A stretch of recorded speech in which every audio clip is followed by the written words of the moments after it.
Welcome to this deep dive. Today we're diving into something I know you're really interested in because you even sent us an article about it. Migraine sound sensitivity. Absolutely. It is wild how something like just a refrigerator humming can be completely unbearable during a migraine. Right. And we have our expert here to unpack the how and why of all of that. Welcome. It's great to be here. So, this sound sensitivity, also called phonophobia, it's such a common experience for people with migraines. And it's not just about disliking noise, it's about actual pain or discomfort that's triggered by sound. What's the latest on why that happens? Yeah, you're right. It's definitely not just a matter of preference. Research suggests that during a migraine, there are these fascinating changes in how the brain processes sound. One thing that researchers are looking at is the trigeminal nerve, which is responsible for sensations in our face and head, including sound. Okay, let's break that down a bit. What's the connection there with the trigeminal nerve and sound sensitivity? Well, the trigeminal nerve transmits pain signals, and it seems that during a migraine, this nerve might become extra sensitive, sending amplified pain signals to the brain in response to sound. So those everyday sounds that you normally wouldn't even register suddenly become much more intense and even painful.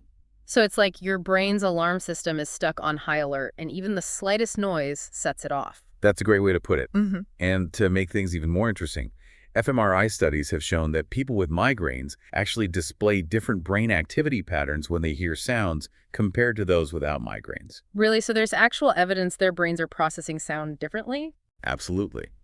These studies show compelling evidence that the brains of migraine sufferers are perceiving sound in a heightened, often overwhelming way. It's like the volume knob is turned way up, and it's not something they can simply choose to ignore. It's amazing how debilitating those everyday sounds can become during a migraine. And you know what I found interesting in the article was that it's not just about the physical discomfort. This heightened sound sensitivity, it can really impact your mental and emotional well-being too. You're right. The constant overstimulation from sound can really wear down your nervous system. It's not just about the initial pain or discomfort. It's the ripple effects it creates. So beyond the obvious physical sensations, what are some of those ripple effects? How does it affect people emotionally and mentally? Well, imagine feeling like your senses are constantly under attack. This can lead to a lot of anxiety and irritability, and it can make it incredibly difficult to focus or concentrate, which can be so frustrating for people who are just trying to go about their day. Yeah, it's like your brain is working overtime to process all that input, and it just leaves you feeling completely drained and on edge. Exactly. And it can even impact your social life. The article talks about how the fear of noise can lead to social isolation as people start to avoid places or activities they once enjoyed. Which, of course, just makes those feelings of isolation and anxiety even worse. It's a vicious cycle. Exactly. And that's why understanding all aspects of this sensitivity, the physical, the mental, the social, it's so important for managing it effectively. So let's talk about managing it. The article offers some great practical tips from identifying your personal sound triggers to actually creating calmer environments. What are some of the key takeaways for our listener in terms of those practical strategies? I think one of the most empowering things you can do is to really become a detective with your triggers. Pay attention to what specific sounds trigger those negative reactions. Is it loud noises, high-pitched sounds, repetitive sounds? Everyone is different. That's a great point. It's really about figuring out your own personal sound landscape. Right. And once you know what your triggers are, you can start to develop strategies to either avoid them altogether or at least minimize their impact. So let's dive into some of those strategies. What really stood out to you in the article? While creating a calming home environment is so important, that might involve using white noise to mask other sounds, or wearing noise-canceling headphones, or even just being mindful of the volume levels in your home. It's like creating your own little sensory sanctuary, a place where you can feel at peace and in control of your environment. Exactly. And then when you're out and about, being prepared can make a world of difference. Having those noise-canceling headphones or earplugs handy can be a real game changer. And if you know you're going to be somewhere that might be triggering, try to plan for breaks in quieter spaces. Those are all fantastic tips. But, sometimes migraines hit even with the best laid plans. So what about those moments when you need relief right now? What does the article say about immediate relief? What about those moments when you need relief right now? What does the article say about immediate relief? Well, that's when those in-the-moment coping techniques are so helpful. The article talks about things like deep breathing exercises. They can be really grounding when those sound triggers hit. Oh, yeah. It's like hitting the pause button on your whole nervous system. Exactly. Uh, A few minutes of focused breathing can do wonders for calming down that fight or flight response that tends to go into overdrive during a migraine. and, meditation can also be really helpful. It's not about making the sounds disappear.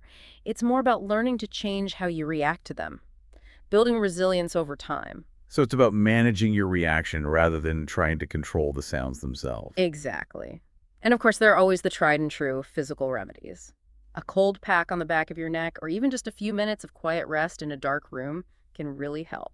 Yeah, those are lifesavers for sure. But let's talk about medical treatments for a bit, because as much as lifestyle changes and coping strategies are important, sometimes they're just not enough. The article talks about that, and that's okay.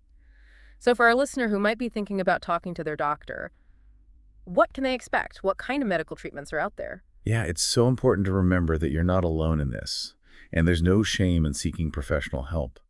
In fact, it's often the best thing you can do for yourself. When it comes to medical treatments, sometimes just treating the migraine itself can significantly reduce sound sensitivity. The article mentions medications like triptans and NSAIDs as being really effective for some people. So the idea is that by treating the root cause, the sound sensitivity will also improve. Exactly. But of course, there are other options that your doctor might suggest depending on your situation. Like vestibular system medications. These target dizziness and balance issues that can sometimes come with migraines.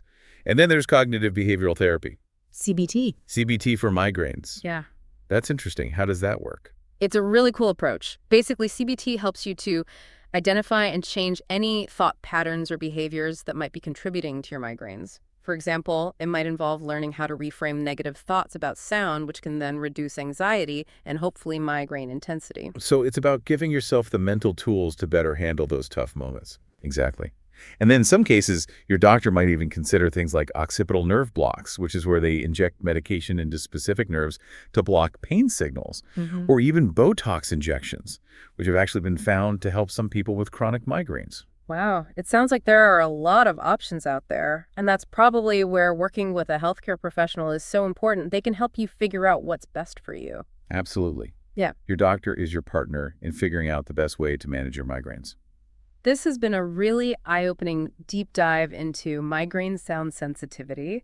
Thank you so much for being here today and sharing your expertise with us. It was my pleasure. And to our listener, if you're dealing with this, you're not alone. There is help out there, and there are things you can do to feel more in control. Don't hesitate to reach out for support, whether it's to your doctor, someone who understands what you're going through, or even resources like that Care Clinic app we talked about. And here's something to think about. We've been talking about sound, but what about your other senses, like sight or smell or touch? How do those play into your experience with migraines? It's definitely a fascinating thing to explore. That's it for this deep dive. Thanks for joining us.